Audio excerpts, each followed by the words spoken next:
Hey guys, Blake here. So I wanted to talk to you about something that might be a little controversial, and it's how to get fat.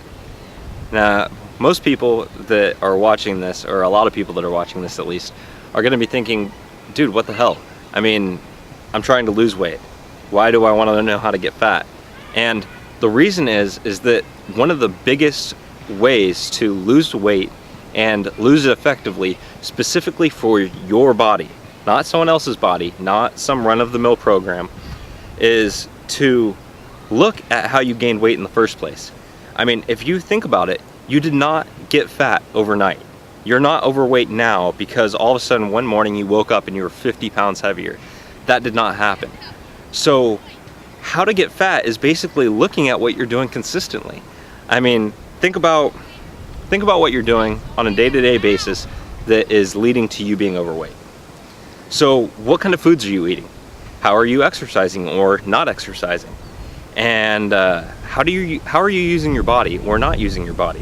Now, I'll give you one big key, is that a lot of people, when they want to lose weight, and you'll see this most of the time around January during New Year's, right? A lot of people will go on some brand new exercise program. A lot of times it's very cardio intensive. They'll go to the gym and they'll jump on the treadmill or the elliptical, or the bike, whatever, and they'll stay at it and they'll keep going and keep going and keep going. Well, first of all, believe this or not, cardio is not the most effective way to lose weight. It does rapidly increase your metabolism, but only for a short period of time. But that's really not what I'm here to talk about. So people will eat right, they'll eat better during New Year's, but it's really what you're doing consistently. And I think a lot of people don't realize some of the impacts of some of your daily diet habits and what that can really do. So I like to work from Starbucks quite a bit. So I'll just grab my laptop, throw it in my bag, and head over to Starbucks, have some coffee, and work away. So what I get when I go to Starbucks is a coffee with sugar-free hazelnut. And one of the funny things is I'll hear conversations about people who want to lose weight and they have, a mocha frappuccino or whatever it is in their hands, and I don't think they realize how many calories that is. And it's not really just the amount of calories that it is that some of those drinks are just pretty much pure sugar. So those pure sugary drinks, what that does is that spikes your insulin. When you spike your insulin above your metabolic rate, which pretty much happens when you ingest pure sugar, no matter who you are, when you spike your insulin like that, what happens is it encourages your body to just store fat, just pack it on. So when you're packing on, that fat without even realizing, you're spiking your insulin, and it's basically trying to shove all that extra sugar and calories and store it somehow, get it out of your bloodstream, because now your insulin levels are all jacked up from that sugar. So that's why I order sugar-free drinks when I go to Starbucks. So I don't order any frappuccinos or anything like that. What I do order is just a regular coffee with sugar-free hazelnut. If you're going to get something out, a drink, whatever, order stuff sugar-free, not fat-free. And I think that's a big misconception. A lot of people who want to lose weight, they go with the sugar, or they go with the fat-free version of everything, right? So the coffee creamer in the morning that they use, you'll see them use fat-free creamer. They'll use fat-free this. They'll when they shop and they see sugar-free and fat-free right next to each other in any product, they usually pick the fat-free solution. And the problem is that fat-free isn't helping you, but sugar-free will, and that's because it's not spiking your insulin like we just talked about. But really, how to stay fat? Do exactly what you're doing now in your diet. I mean, most people don't realize that the whole diet and exercise thing, your diet is anywhere between 70 to 80% of what your results are with your body. Whether those are good results or whether those are bad results. It's most of the results is your diet. So just look at what your diet is now. What are you really eating?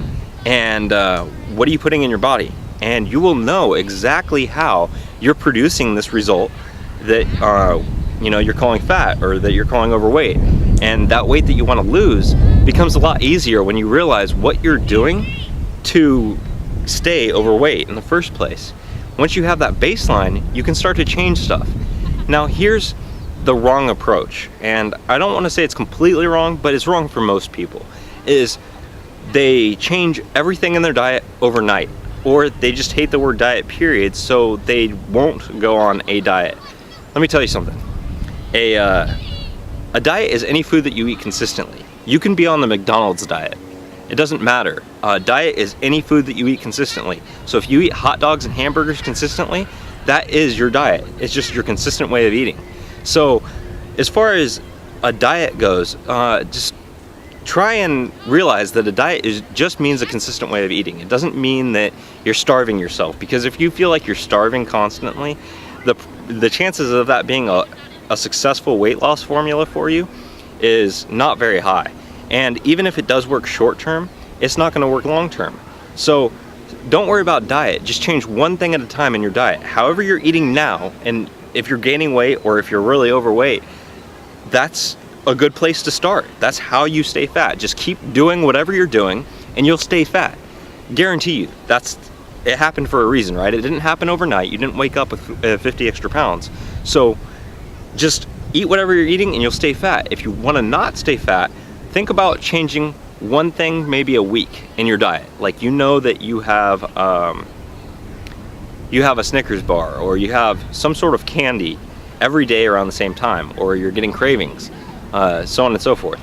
So you end up going to this type of food. Or you don't have time to eat, so you're eating out a lot, and you're not choosing the best options when you're eating out. So just change one thing, maybe a week or every couple of weeks, and over time you'll lose a lot of weight without even realizing it.